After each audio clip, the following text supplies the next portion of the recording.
Motorsports in America is incredibly unique to other places in the world. If it has a motor, chances are someone in the United States is racing it.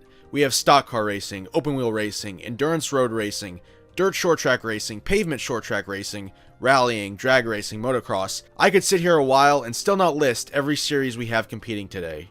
However, there's one specific type of racing series that has never totally taken off in America, and that is touring car racing. While very popular in Europe and other places around the globe, there has never been a standout touring car series in America. Sure, touring car racing does happen here, most notably in the TCR class of the IMSA Michelin Pilot Challenge Series, and there's been touring car classes like in the old Pirelli World Challenge Series, but getting a true dedicated touring car series, something akin to the BTCC, has been something that has eluded the American racing industry. But that's not because of a lack of effort. Today, I will dive into the short-lived and often forgotten history of the North American Touring Car Championship, also known as the Super Touring Championship, a series that only ran for 2 years, yet could have lasted longer if not for several different reasons both in and outside of its control. Let's rewind back to the 1990s. The British Touring Car Championship was in the middle of its most popular and beloved era.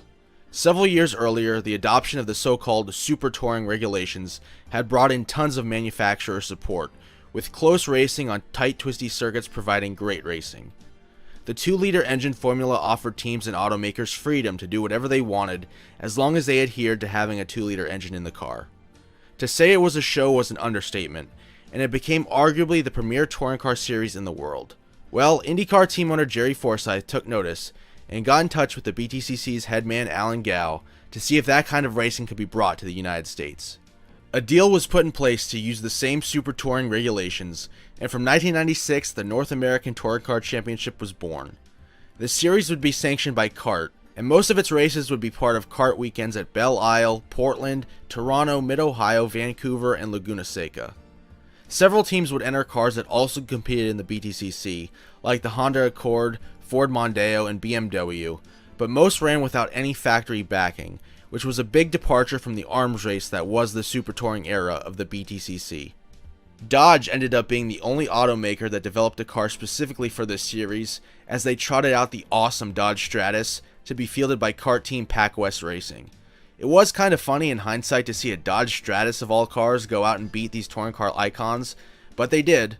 The races were mostly shown on Speed Vision or ESPN2, with Eurosport handling coverage back on the old continent. Fans did end up seeing the series, and it developed a small but dedicated following, but the problems that the series had showed themselves almost immediately. First of all, there weren't too many entries. While the racing was close, the action suffered when there would only be 12 cars on a track like Portland. The series was not really competitive either. Every single race the series held over the 2 years was won either by the Dodge Stratus or Honda Accord, which were the only two teams that were run by professional outfits. Notable drivers included Dominic Dobson, Randy Popes, Neil Crompton, Peter Cunningham, and David Donahue, each of whom claimed wins in the series. In a lot of ways, the series differed from the BTCC in that it was mostly comprised of independent entries that could not keep up with Pac West Dodge or Honda's factory effort. The competition in the BTCC was greater because in 1996, for example, you had 8 factory teams. In the NATCC, there were only 2. By the end of 1997, car counts for races ended up in the single digits. It simply was not a viable series anymore. You must also consider the fact that the CART sanctioning probably played a part as well, with the post-split era leaving the company on shaky financial ground without the benefit of having the Indy 500 on the schedule. Jerry Forsyth was spending money on a series that wasn't making a profit and did not have anything coming down the pike to look forward to, no new automakers joining or anything like that. It made sense for the series to shutter its doors. Back in Europe, the Super Touring era was winding down.